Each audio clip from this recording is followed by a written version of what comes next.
So my first question to you, sir, is related to the exhibition and the views of Maharajji and your experience about this entire deliberation.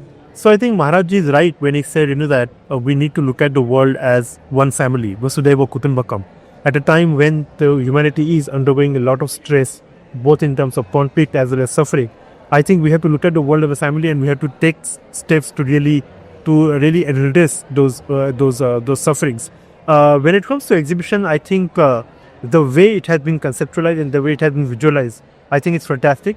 Both the principles that have been there drawn from the Indian civilization, but also the entire journey of Constitution of India through all the sections of the Constitution. I think it's really fantastic and really gives you the sense of what our Constitution makers wanted and how they blended with the logic of the Indian civilization as such. And I think overall the experience has been really fantastic. The non-aligned position that India has, and how do you see that the position of India India stands today in comparison to 15 years back?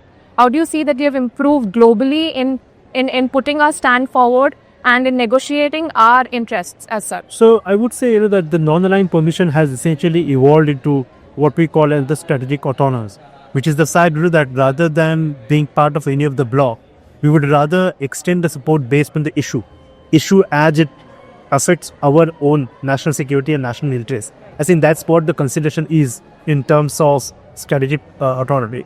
And in the last 15 years, I think India has put forward that particular proposition, which is why I think today there is, I would say, a respect for India's voice. And essentially, India has been able to position itself as a bridge between the antagonists, that when two countries are not talking to each other, India can be that middle power and talk to both the countries and then get those countries on the dialogue. I think the position has allowed us to forge dialogue between the warring parties. What are your key takeaways from this conversation that we had, this deliberation that we had, and also how do you think that we can strengthen our foreign policies more in order to strengthen our position globally? So from the session on the multilateralism, I would say the idea that India has put forward of reform multilateralism, I think the reform of the United Nations framework is needed.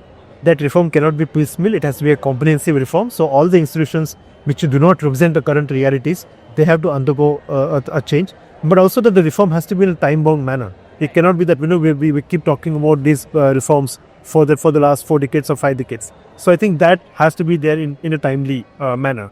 But also I think in terms of the Indian foreign policy, I think the position that we have taken in terms of strategic autonomy, I think there is also a scope in terms of improvement by the fact that today when the world is undergoing a lot of conflicts, I think we should be in a sense more forthright in terms of highlighting the importance of peace and how it is important to talk to each other rather than fight.